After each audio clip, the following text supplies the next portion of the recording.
Your boy Nick is back for another episode of the Rush Fans Podcast. This is episode 47. Last time I was wearing a Pirate shirt because of how awesome it was when I saw them in Pittsburgh. Well, this time I went the football route. And the reason I went the football route is because not only is it football season and it's fall, but we're doing a little segment from Good Morning Football. We're playing a game day called Are You In or Are You Out? So the question is, on this episode, are you in or are you out? We'll watch it. Enjoy.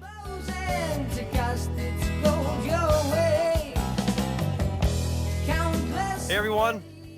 All right, so tonight's topic is you in or you out? So how this is going to work is I'm going to give the group a statement, about a one-sentence statement, and they're going to tell us if they're in or they're out with that statement. In other words, if you agree or you disagree, and then you're going to tell us why. Before we hop into that, though, we're going to give you a song we're hooked on or a song that we want to shout out. So, Chris, we'll start with you. Okay, I'm still kind of hooked on New World, man. I was last week, and but I've been listening a lot to O'Malley's Break, the acoustic thing that Alex does before Close to the Heart on Time Machine. It's one of my favorite is that he's so that's it. Sweet. Jim? I'm going to give a shout out to Circumstances. I think it's a fitting song for these times a little bit. And it's a great tune. Ryder? So I was on on my way home from school today. I was on a particular Roll the Bones kick, and the one song that was kind of like in my head was Big Wheel. I think that song is just super fun. I really enjoy it. It's kind of a goofy one, but there's some really cool effect stuff that they do in it. I think it's a little underappreciated. Absolutely. Eric? I'm gonna go with The Twilight Zone. I think it's a really different sounding song than a lot of the rest of the stuff. I think it really stands out sonically on 2112. I just feel like both in terms of structure and like just the guitar tone and how it's all laid out, I feel like it sounds really different than the rest of the stuff that I do, so I like it a lot. The whispering is really interesting too. Right.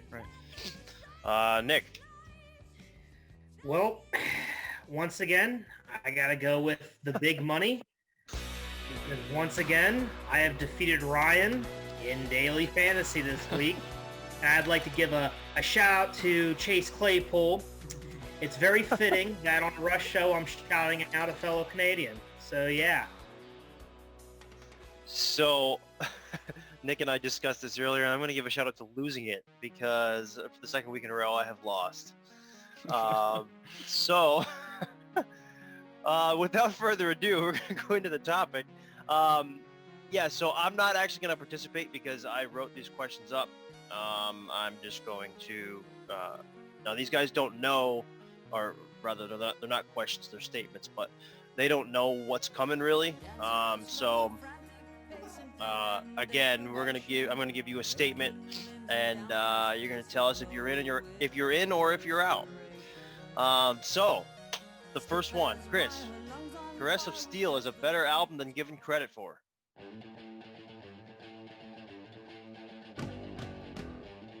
Out.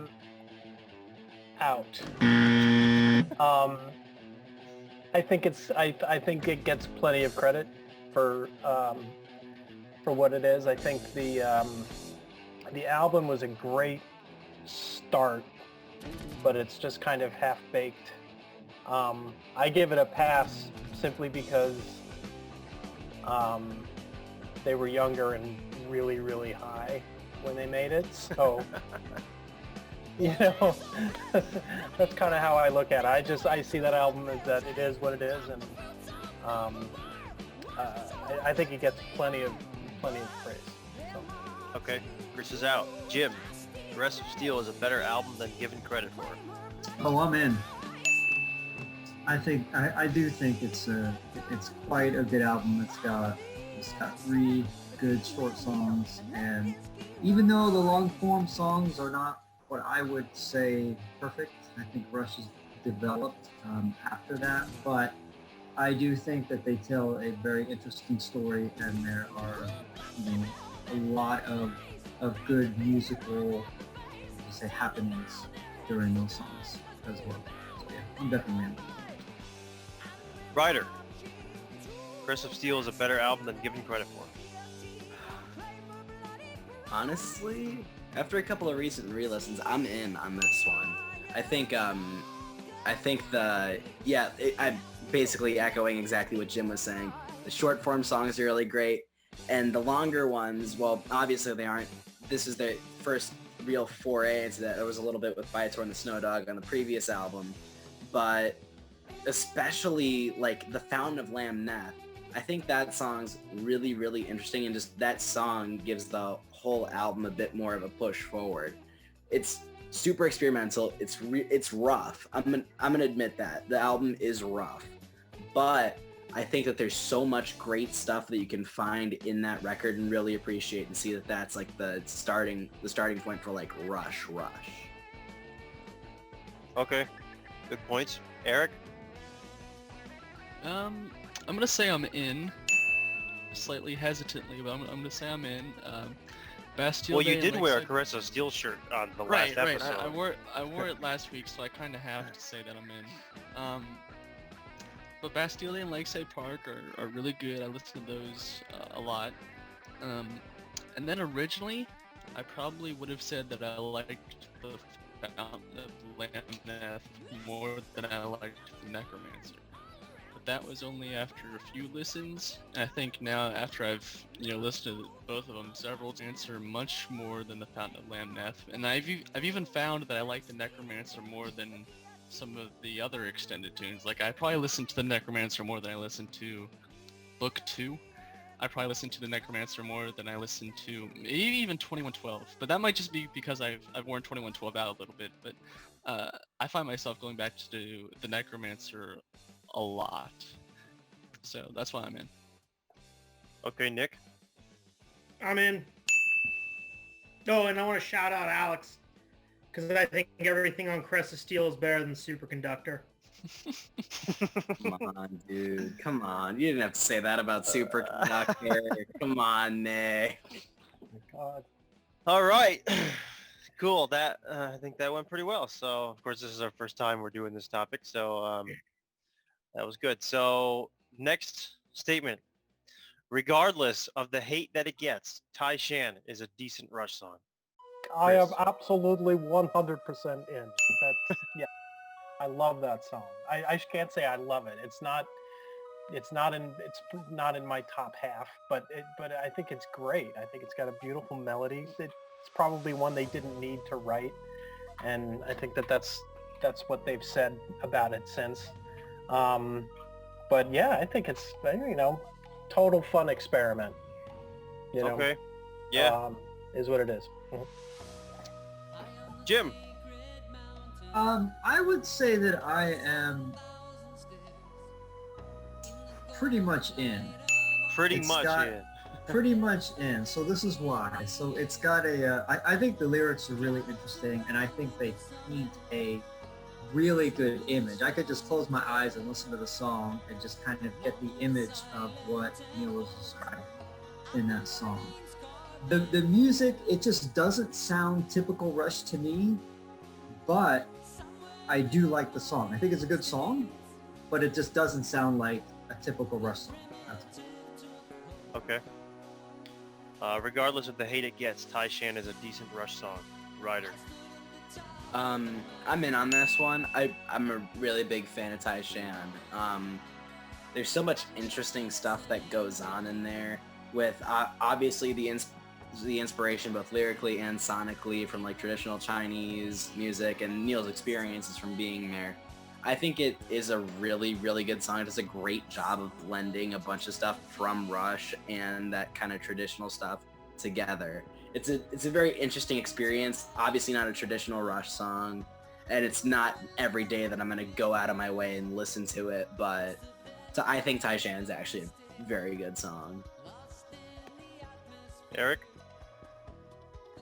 For me, this is going to be pretty easy. I'm going to say I'm out. And I think it all comes down to what you're using to compare it to. So if we're gonna say it's a pretty decent Rush song, I'm gonna say no.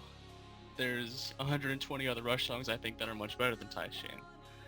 But if you asked me to listen to Tai Shan or anything by the Ramones, I'm gonna take Tai Shan every time. So if we say it's a pretty decent Rush song, I'm gonna say no.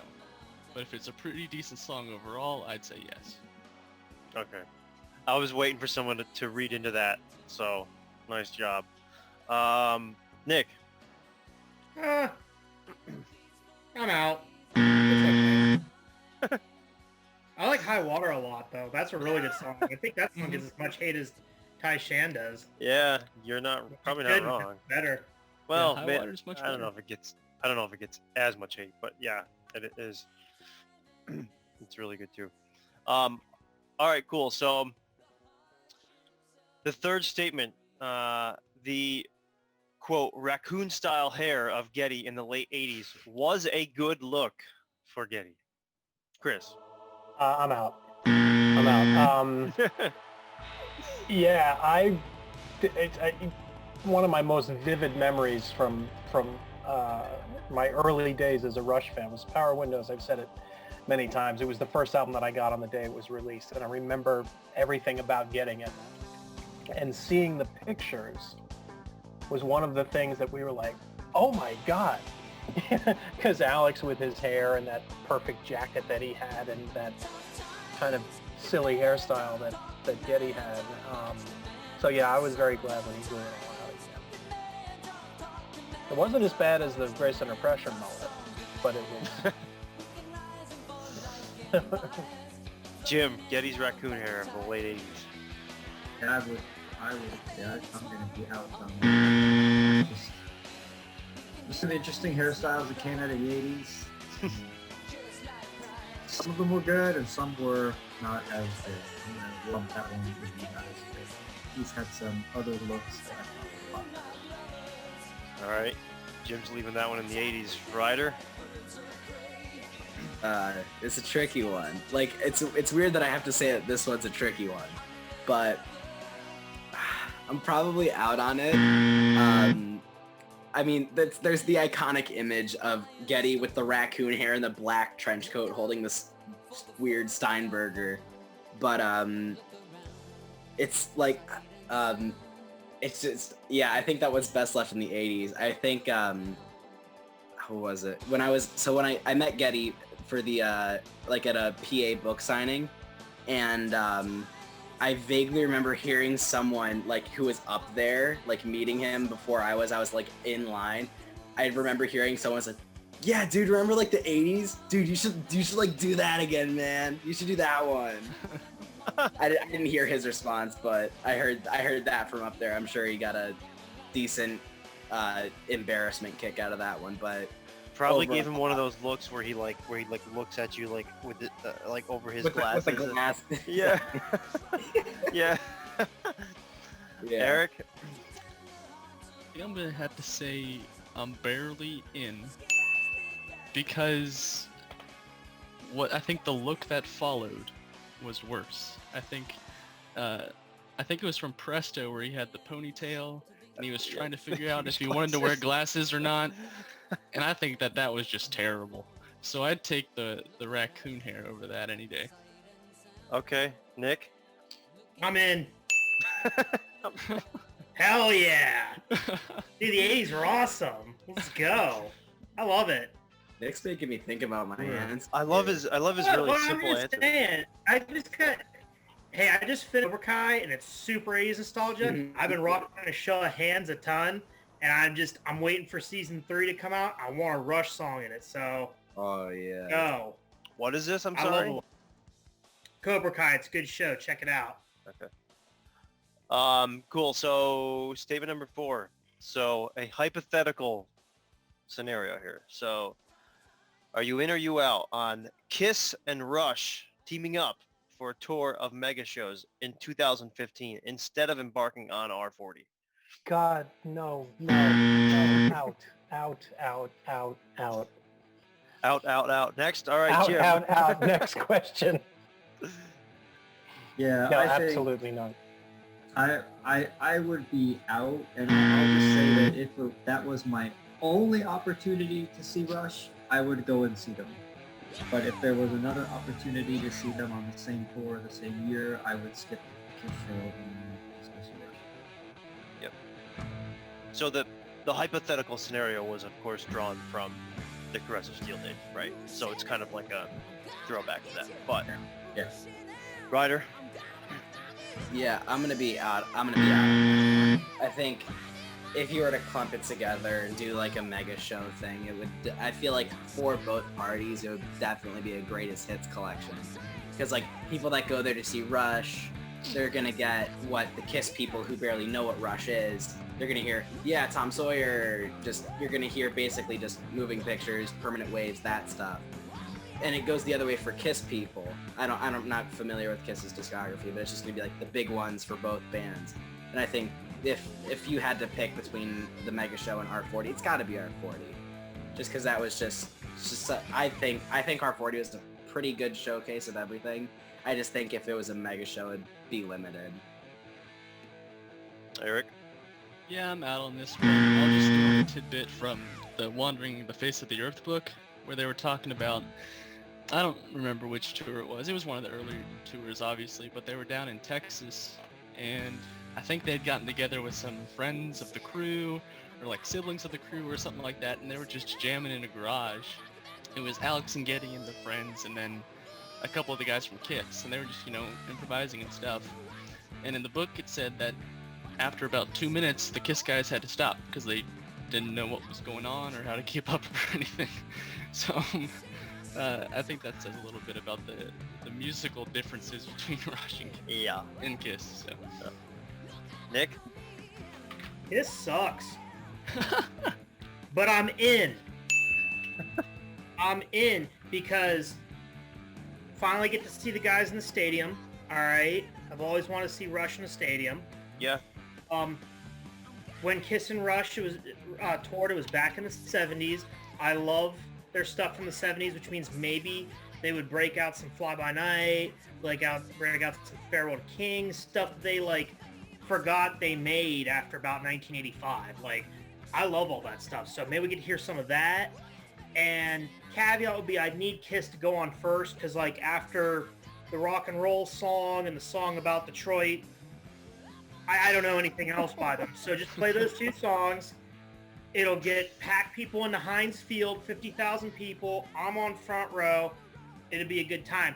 The other thing that would suck, though, about that tour, Kiss makes everything super expensive. Rush never did, so the tickets it would suck to have to pay that much money to see a Rush show. But I'm in. I think it'd be fun. So I think what you're saying is we have Kiss open with 2 songs and then a full Rush set list. Bingo. That might be okay.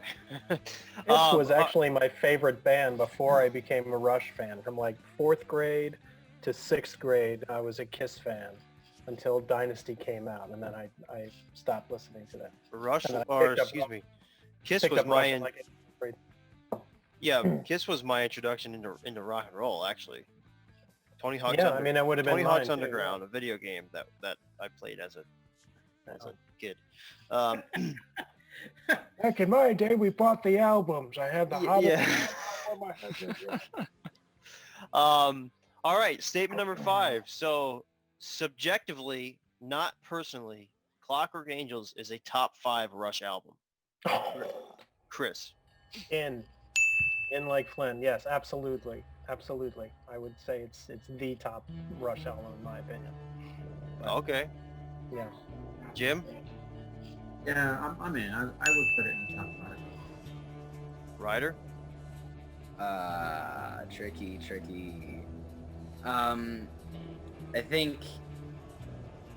I think from the concept point, yeah, but I think overall, I think I'm gonna be out. It's like 6.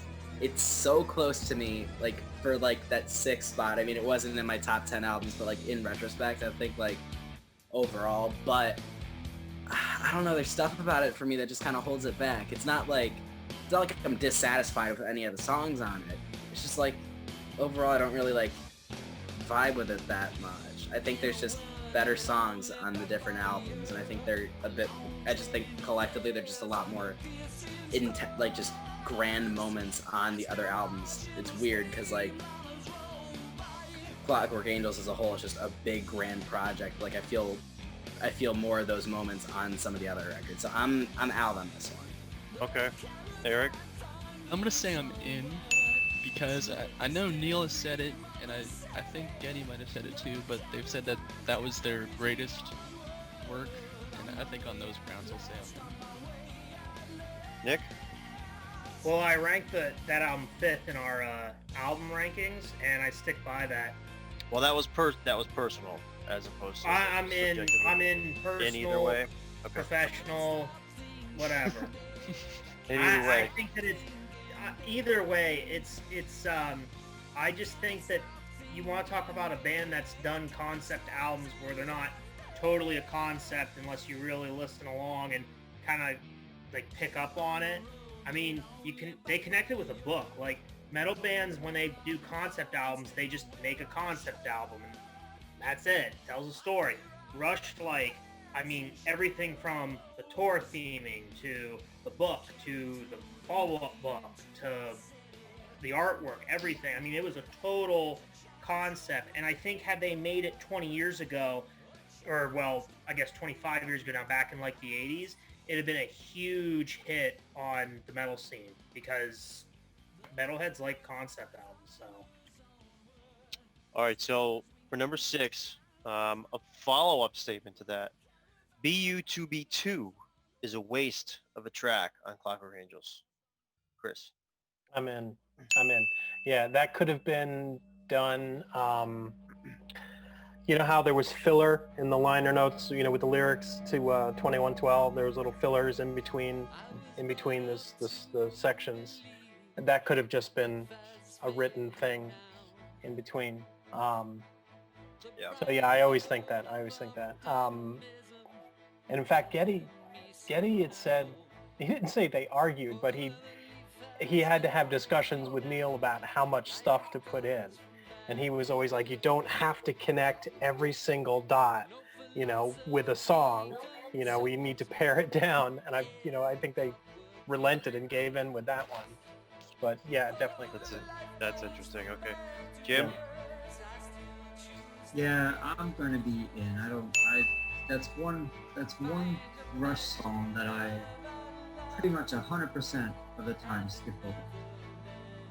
There's really not many at all. Actually, none other that I do that 100% for that one. Ryder? I'm in on that one. I'm not about BU2B2, and I've always had like a. Was there ever an official explanation as to why BU2B wasn't on the Clockwork Angels tour? Is anyone just played it? They played it on Time Machine. They played it on Time Machine. Yeah.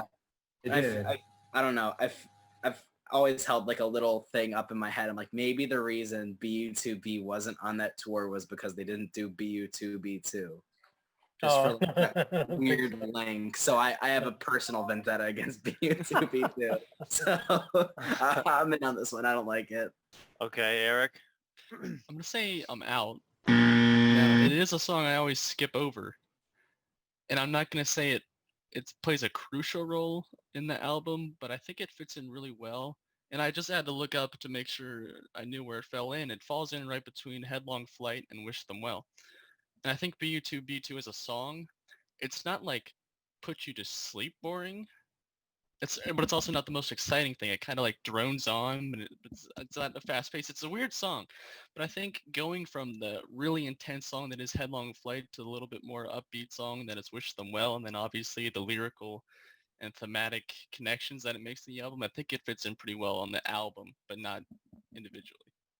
Okay, cool. Nick? Yeah, I skip it every time, but I'm out on this statement. You gotta have that song in there. It fits the concept album too well. On a lot of concept albums by other bands that I like, everything fits together, and I think this fits in. I think this fits in the album. Again, I skip it every time. It's kind of whatever. Unless I, if you're driving along, it's 30 seconds, so whatever. The skip takes half the time of the song. But like I think it fit on there, so it needed to be in there. Yeah, I just didn't think it necessarily added to the story as a song. I just think it could have been an explanation, but interesting points. All right, statement 7. The black and white Fender jazz bass is the most recognizable bass of Geddy's career. So the black jazz bass with the white pickguard. Uh-oh, Chris has got to think about this one. Oh, he's on mute. He's muted. Chris, you're on mute. Chris, you're muted. Okay. Well, all right. I wasn't saying anything. I was just babbling. I'm going to have to say I'm out because his Rickenbacker was such an iconic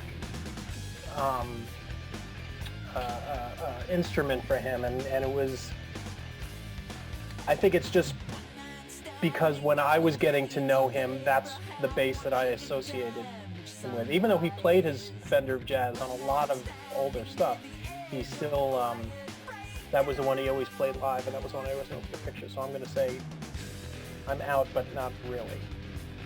Okay, Jim? I think I'm kind of a little bit out. I agree that Parker bass was very distinctive, and maybe because when I got into Rush, he was still using it, so I caught out, and then shortly after that, he switched to the Steinberger, which is extremely distinctive. So I think others are a bit more distinctive. Okay. Basically. The black and white Fender jazz bass is the most recognizable bass of Geddy's career. In or out, Ryder? Yeah. So I think I gotta think about this one because like All right, the we'll bass come back. Or you want to? Yeah. Okay, Eric. Yeah. This one's pretty tough. I'm gonna say I'm in, and maybe this is like a recency bias because he's played the jazz bass live the entire time that I've been a fan. That's fair. I'm not a huge Yes fan, but I like a decent amount of songs. I don't know anywhere close to the whole catalog, but I like a lot of Yes songs. And Chris Squire just owns the Rickenbacker. And when I think of how Chris Squire owns the Rickenbacker, I think Geddy Lee just owns the jazz bass. And so that's why I'm going to say I'm in. Nick? I'm out. Okay, Ryder. Oh, I'm sorry. I paused there because, I was trying to decide if I actually thought the little weird bass with the little short stem thing was cooler. But honestly, I don't think of his basses too much between his voice, his hair, and the synths. The bass, honestly, kind of is lower. But I will say this, the double neck bass. Yeah. That's what's up. Ryder? Yeah. I think I'm in. I think it's very, very close with the double neck, but the bass that I play is a jazz bass, and the reason I bought the jazz bass was because of Geddy. So if you can make someone like sink a ton of money into a bass for the sheer fact that they play that bass, that's what I did for the Steinberger too. But if you can do that, jazz bass, I think that's the most iconic one. Very, very close with the double neck, but yeah, I'm in. Yeah, my friend's a bass player. He's on to Steinberger. He's had a Rickenbacker. He's got a couple of Fenders. Yeah, all because of Geddy. Yeah. It was close to buying a wall, and then I actually tried it, and I'm like, ew, no. I didn't like the wall. I thought it was too twangy. Yeah. I wasn't happy with that. Yeah. All right, so statement 8. The 70s decade was the most impressive decade musically for the band. Chris. I don't know what you mean by that. I'm going to... all right, can you come back to me? Sure. I have to see what other people say so I can... Okay. Jim? I would say I'm out. The 70s, while they did have some amazing pieces with all of the Farewell to Kings and Hemispheres, with the two, those are incredible. But the 80s, which goes from Permanent Waves and then ends with Presto. not Rollerball, Presto. Thank you. Ends with Presto. I mean, that is very varied. It's impressive. It's musical, and it's very distinctive to me because it's so varied. Ryder? I'm out. It's the 80s. There's just so much cool, like not. I mean, yeah, it's cool stuff. There's just so much inventive, creative stuff in there. I think it just from you put it all together, the 80s has way more to offer in that realm than the 70s. So I'm out. Eric?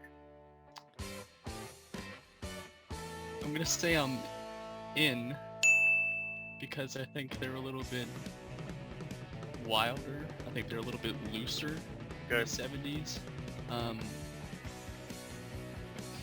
Particularly, I think of Book 1, Book 2, and Xanadu, and I think between those three, especially Book 1 and Xanadu, they didn't duplicate those or even come close to matching the energy level and the passion I think that went into those two songs in particular in the 80s. I think they got tighter in their ideas in the 80s, but I think just the amount of energy that are in some of the songs from the 70s, I'm gonna go with the 70s.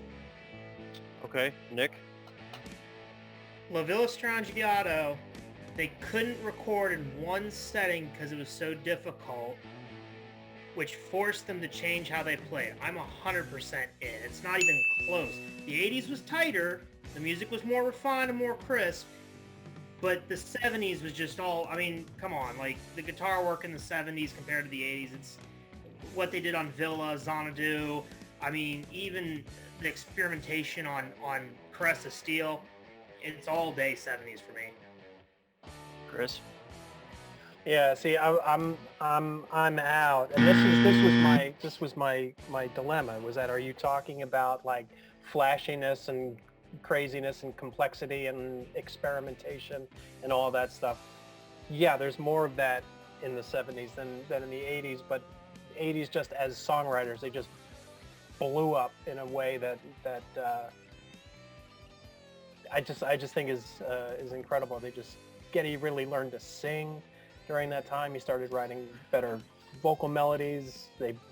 They got a little bit more experimental in certain ways with their music and different ways they decided to go. Sometimes it was too much, like a song about China, or something like that. But the way, they were able to branch out and explore the parameters of that and take everything that they learned in the 80s and Yeah. They made mini epics and stuff like that. So I guess that was yeah, I would really say how it you was- interpreted it. It was, yeah, so that statement was Yeah. how you interpreted it. All right, so I'll follow up on that one, number 9 here. La Villa Strangiato is the most impressive life-sync solo of his career. Ooh. I'll say I'm in. Yeah. You're talking about the big league. Yeah. It's yeah, I mean there's a number that you could name that are also amazing, but just the way that thing started and the way it built up and just got crazier and crazier as everything else around it got crazier. Yeah, it was a beautifully structured solo and just incredible. Absolutely. The Jim? guitar work on that period is Yeah. Jim? I don't know if it's the most impressive of his career, but it is, I mean, hands down, absolutely fantastic. So I guess I'm only partially in. Only partially in? Yeah. So Jim's Because in. I don't know if it's the best of his entire career. Impressive. It's a Not best, impressive. It's the most Impressive? impressive. I don't know if it's the most impressive either, because I watched in the Clockwork Angels DVD. I see some of the stuff he's doing on the solo on Analog Kid. Analog and Kid, just yeah. Look at what he's doing there, it just blows me away. So then you're out. I guess I'm out, but I do think that the solo is incredible. Yeah. Absolutely. Yeah. Incredible. Ryder? Yeah, it's tricky. The two I'm picking between right now are La Villa Strangiato and Analog Kid. I think in the context of a song, I think it's La Villa Strangiato. Like there's crazy stuff on Analog Kid and crazy stuff in a bunch of other solos like Grace Under Pressure, stuff like that. But I think I'm gonna say I'm in on this one. Eric? Yeah, I'm in 100%. I think it's a 9-minute guitar solo, more or less. I think it's the best thing Alex ever did. I play a bit of guitar, and I've always thought that, you know, if I could only play one song on guitar and never learn anything else, it would be that song. It's great top to bottom. I think there's a little bit more for a guitar solo to be impressive than just playing fast, but you also get the playing fast part in that solo. I just think it's great all around. It's funny you say that because I borrowed my uncle's guitar to try to get back into playing guitar, and the first song I tried to play was La Villa Strangiato, and I immediately returned the guitar. Nick? So as a song, La Villa is probably some of his most incredible guitar work.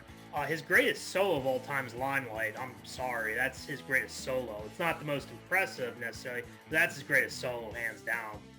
His most impressive, I Was 8 Rows Back from when he did it, and that's Working Man on the Time Machine tour DVD. I was like 8 rows back and saw him going clean off the neck, and I'm like, I'd never seen that. That's his most impressive solo, and I'm not I know there's more technicality in Limelight, and as a song as a whole, I think 2112 is more impressive guitar like too, because he literally wrote a story with his guitar about a guitar. So Yeah, that's true. I mean, don't get me wrong, Villa was my argument for why the 70s were their most impressive musically. So. But no, his most, I'm out on that statement. His most impressive was Working Man on the Time Machine tour. Okay. It all depends on what your definition of impressive is and all that stuff. There you go. Yeah. Because you mentioned two solos, Nick, that I was going to mention, which was that Working Man Time Machine, which is insane, and what were you just saying? 2112. Limelight. Limelight. But I mean, because that in terms of emotion and everything like that is impressive. You know, it's not the technical pyrotechnics that the Time Machine thing was. Or I mean, you can look at Free Will, you can look at Analog Kid, look at Kid Glove, you can look at list goes on and on and on. All right, so last one, number 10. All right, you ready for this one? Lee and Lifeson team up to bring another album, to record another album. Do I want them to? Is that you in or you out? Lee I'm and in. Lifeson team up to bring you another album. So I'm whether that be with another drummer, now of course, regardless of what they do, they're not going to call it Rush. That's already been. Yeah. And this is also a hypothetical. So whatever they do, whether they have a drummer, whether they don't, whether they call it Lee Lifeson, I mean, I've heard rumors of that. Getty and Alex team up to bring us another album. If those guys want to get together and write music, I will be here to listen to it. So absolutely, I'm in. Jim? Oh, I'm in. Yeah. Ryder? 100% in. I want to be like alive and active for something like that to drop, not just a 40th anniversary live box set. I really want to hear that. I'm 1 billion% in. Eric? Yeah, that's an easy one. I'm in. Nick? I'm out. I'm out. They finished with The Garden. It was perfect. They're done. Getty's voice was starting to die on R42, so I'm not trying to hear auto-tuned Geddy Lee. Alex has arthritis like you wouldn't believe. He was struggling on the last tour, and if you listen to some of his guitar work with some other recent artists, it's not that good. And Neil's gone. I don't want Rush without Neil. Like, Getty's solo album was fun back in the 90s, I guess. Victor was. But no, I'm out. They're done, and that's okay. Motley Crue was done in 2015. That's okay. It's okay to be done. You don't need. We just mentioned Kiss earlier. Look at Kiss. They're still freaking going. They're That's a awful good live. point. Yeah. So no, I'm done. I'm out. It's a perfect. The Garden was so perfect to end on for the last song of the last album. It was so perfect, and if you listen to it and you realize that they end with the Garden and start with Finding My Way, and it's like a perfect. It's just perfect, and I'm out. Like those guys, they've done the thing. That's a fair point. I think it would come down to how much could you dissociate Lee Lifeson from Rush? I think that might be a tough thing to do. Yeah, see, because I would agree that The Garden was absolutely perfect, and I've said a million times on these forums that like the fact that that's the last album made it being the last album okay, and that the last tour being the last tour. But yeah, that's the end of Rush. But if those two guys want to play something, I'd be down to listen to it, just to hear Geddy sing again. I know he can't sing as well as he used to, but you know. Yeah, to Eric's point, it's how much can you disassociate. I totally get what you're saying, Nick. I mean, yeah, that makes total sense. But Eric also made another great point, and as did everyone else. I mean, you know, I think as Rush fans, if Alex and Geddy were to put something out, we would all rush, no pun intended, to buy it. I actually said that on accident. that wasn't on purpose.